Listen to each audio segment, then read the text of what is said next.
Shalom, shalom, meus amados irmãos e irmãs, que a paz de Yeshua seja convosco, amém? Eu quero pedir perdão aos irmãos que esse é o segundo vídeo que nós estamos procurando editar e enviar a título de informação. Dessa vez ele está bem curto, é só para a gente poder justamente começar a se adaptar. Reconhecemos que não temos tantos recursos tecnológicos, nós filmamos com celular, o próprio áudio é do celular, então não há tanta qualidade no vídeo, mas eu acredito que com o tempo, conforme a vontade do Criador, pela presença de Yeshua, seu Filho, se essa for a vontade dele, nós teremos os recursos necessários para oferecer um vídeo de maior qualidade, bem mais editado, mais profissional. Mas o mais importante é que vocês se apercebam que nós temos um corpo, temos pessoas junto conosco que entendemos que o nosso ambiente é um ambiente familiar, um ambiente de igreja de verdade. Quando eu digo de verdade, é no sentido de que igreja são pessoas, é um corpo formado por pessoas que querem viver um relacionamento em amor para aprendermos a servir a Deus e uns aos outros. E baseado nisso, eu quero também pedir perdão por algumas informações que no primeiro vídeo foram colocadas e eu não coloquei de uma forma muito clara, muito específica. Por exemplo,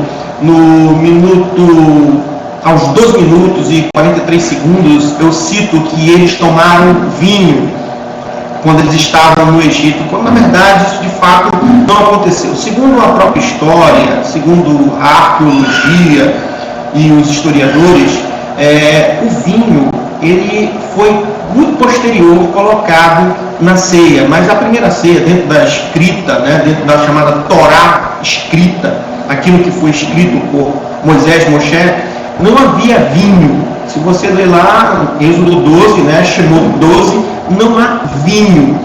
E isso foi colocado posteriormente. E isso foi aceito, mesmo sendo tradição, mesmo sendo a Mishnah, a Torá oral, sendo comentada posteriormente, nós vemos o próprio Yeshua ratificando essa atitude, onde ele compara o vinho com o sangue dele.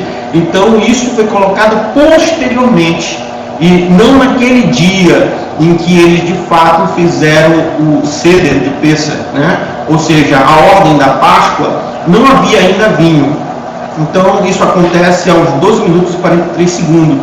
Isso mostra que precisa ser feita essa correção para que os amados entendam que naquela época, no primeiro Pessah, não havia vinho, e que o vinho faz parte da tradição oral, não escrita. E alguém pode dizer, então não vou, porque é doutrina de homem, já que é tradição de homem, mas o próprio Yeshua mostra com isso que ele ratifica a tradição de homem, quando ele diz que o vinho é o seu sangue, o sangue da nova aliança. E aos 18 minutos e 24 segundos, eu repito muito e ratifico muito o nome do Deus Horus, como o Deus que é o carneiro, de fato é carneiro. Para quem não sabe, o carneiro é o macho adulto, o cordeiro é o macho juvenil ainda é novinho, Então o macho adulto do cordeiro é o carneiro, E eu falo do Horus, repito muitas das vezes, mas são N deuses. Eu até separei alguns, por exemplo, Quenubis, Medés, o próprio Ra, Amon-Ra, o Runum. Todos eles são cabeça de carneiro, todos eles estão relacionados ao carneiro, que seria o macho adulto do cordeiro.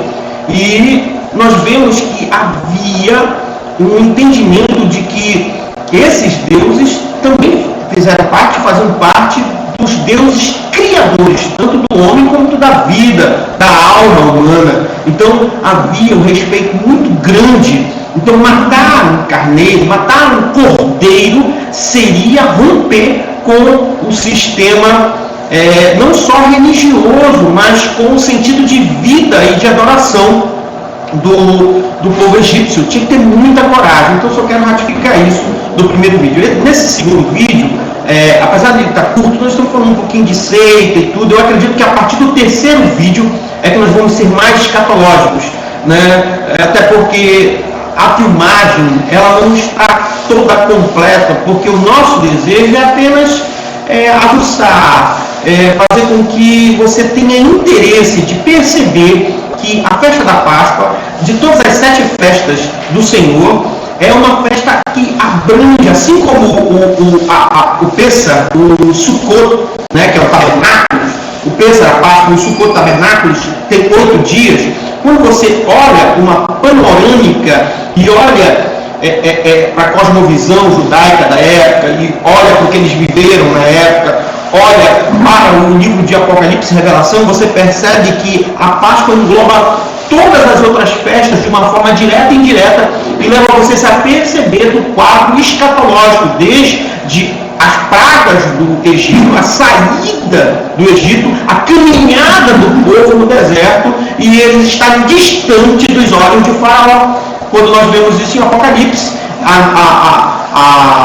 a mulher ganha as asas, as 2 asas da grande águia, né? Nós vemos Moisés e Arão conduzindo o povo no deserto, e nós vemos também eles estarem longe dos olhos de Faraó, quando o Senhor, o Eterno, bendito seja o seu nome, fecha o mar de junco, que nós chamamos de mar vermelho, e a partir desse momento o Faraó não enxerga e não vê mais o povo de Deus, e o povo de Deus começa a, entre eles, ter problemas, né? Problemas de relacionamento. Então eu acredito que a Páscoa, como é uma festa de comunhão, ela tipifica isso para o tempo do fim, para o tempo da fuga, para o tempo de uma relação mais próxima daqueles que acreditam no Criador, principalmente através de Yeshua como Mashiach. Então que Deus possa nos abençoar. É um vídeo bem curtinho, mas é só para a gente poder começar a entender também esse processo de YouTube, apesar de nós estarmos cadastrados desde de 2015, mas só agora que a gente está colocando isso na plataforma, até porque eu vou ser bem sincero, meus queridos, eu acredito que essa plataforma, mais cedo ou mais tarde, ou vai reunir alguns vídeos nossos, porque ele vai de encontro ao sistema, ele desperta você no sentido de verificar o que as pessoas chamam muito de teoria da conspiração, mas que são coisas que são pertinentes, tem espaço bíblico para essa compreensão. Quero dizer que não entendemos que nós somos donos da verdade absoluta, que nós temos o conhecimento pleno e total, mas que nós queremos ser, sim, um povo sincero, um povo que busca, pessoas que querem compreender a verdade do jeito que de fato ela o é, com todo o contexto histórico, social, político, religioso por trás, né? O que levou esses homens ou essas pessoas a escreverem isso, para que naquele determinado momento, buscando tentar entender a linguagem da época, mesmo com essa distância enorme, né? Não só cultural, mas linguística, nessa evolução toda do próprio hebraico, do aramaico, do grego, mas nós acreditamos que o Criador, ele há de mostrar para a gente a verdade com a sinceridade. Quando você busca, não para porfia, não para mostrar que você é superior, que você tem um certo conhecimento que outros não têm, mas simplesmente porque você quer viver a verdade, mesmo que essa verdade te tire do contexto social da sua época, ela te traga menosprezo, desprezo, ela traga aversão de outras pessoas te tenham como seita, como um fanático religioso, mesmo que tudo isso nos leve a isso, com a chamada segregação religiosa, nós temos que viver aquilo que nós nascemos. Cada um de nós nasceu para um propósito, temos que cumprir com esse propósito. Talvez alguns nasceram para serem chamados de louco, doido, fanáticos, irracíveis, e isso faz parte. O importante é que o grande segredo na vida de um homem ou de uma mulher que realmente quer servir a Deus é amar, é perdoar, compreender que nem todo mundo vai entender o que o Criador tem com você, né? O que Yeshua tem na sua vida, até porque vê Paulo, né? Shaul, o apóstolo Paulo, ele era um grande perseguidor, acreditando que estava fazendo o que era certo, e quando foi convencido pela presença do Mashiach, do Cristo, nem as pessoas que faziam parte da fé tinham tanta fé nele, acreditavam nele. Ele sofreu muita perseguição interna. né? Seu apostolado foi várias vezes questionado, até porque ele não andou com Yeshua, então é bem difícil. O importante é que Yeshua falou muito sobre conhecer o profeta, não por dons, pela capacidade intelectual, ou até mesmo pelos grandes sinais e milagres, mas pelo fruto. E quando a gente fala fruto, nós falamos de caráter, de desejo sincero e humilde, de ser um servo e de servir outras pessoas, até mesmo, lamentavelmente, elas nem crendo exatamente como você crê, mas são seus irmãos, né?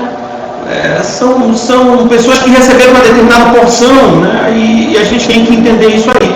E é isso que eu acredito que a congregação Altar quer viver, e eu quero viver muito isso, e quero muito que meus irmãos aqui que congregam conosco tenham liberdade de pensamento. O mais interessante não é crermos de forma homogênea, mas dentro, às vezes, até de uma chamada heterogeneidade de crenças, a gente conseguir perceber que só há o Espírito Santo, e só existe o Espírito Santo em meio a um corpo, quando ele nos liga de uma maneira onde o amor, o respeito, o desejo maior por almas, por vidas, no sentido não de quantidade, mas de qualidade de ensino, de qualidade de cuidado, de carinho, de atenção, né? Não temos pressa com relação a crescer em quantidade, e sim podemos cumprir com o propósito. Às vezes você nasceu para ganhar uma pessoa, uma só, e as pessoas se matam para ganhar milhões e milhões. Às vezes você nasceu para ganhar uma pessoa, e essa pessoa vai ser a pessoa que vai ser o diferencial na vida de muitas outras, e pronto, você cumpriu com o seu propósito. Você só tem que ter anseio e desejo de fazer não o que você quer ou o que a sociedade te impõe, a sociedade religiosa. Você tem que fazer aquilo que realmente Cristo tem colocado no teu coração, vivendo com sinceridade e humildade, sendo guiado por Ele. Amém? Que o Eterno te abençoe e te guarde, que o Eterno faça resplandecer o seu rosto sobre ti e tenha misericórdia de ti, que o Eterno levante o teu rosto e te dê a paz. Então, vamos ao vídeo. Shalom. Não, no meio dos cristãos, seita é uma divisão errada, distante da verdade de Deus. Então toda seita sempre vai levar a pessoa a se afastar da vontade de Deus, do amor de Deus, do respeito pelo seu próximo e do amor pelo seu próximo. Toda seita vai sempre te levar a não obedecer a Deus. Toda seita, ela acredita e ensina que só ela tem a verdade, e se não fizer do jeito que ela te ensina, você está perdido. Isso é a seita. Amém? Eu aprendi que eu não sou de seita. Eu aceito cheque, vale transporte, ticket de restaurante, mas de seita eu não sou. Tá bom? Vamos lá. Podemos com toda liberdade, sem nenhum preconceito, restaurar as raízes bíblicas judaicas da fé, saboreando as comidas simbólicas do Seder, que é a ordem do besta da Páscoa, que tem como intenção ajudar-nos a obedecer às Escrituras Sagradas e vivenciarmos o sofrimento e a redenção das nossas vidas como o povo de Deus também. Por volta do ano 550 a.C., foi criado pelos judeus o Haggadah, a narrativa de como celebrar a ordem da Páscoa. Como é que eu posso saber que isso que está escrito aqui é verdade? Eu só li a Bíblia no Novo Testamento. Você perceber que Jesus, depois de ter ceado, tomou o cálice. Não está escrito isso lá? Jesus, depois de ter ceado, como assim? Como é que ele mesmo, depois de comer, pega mais um cálice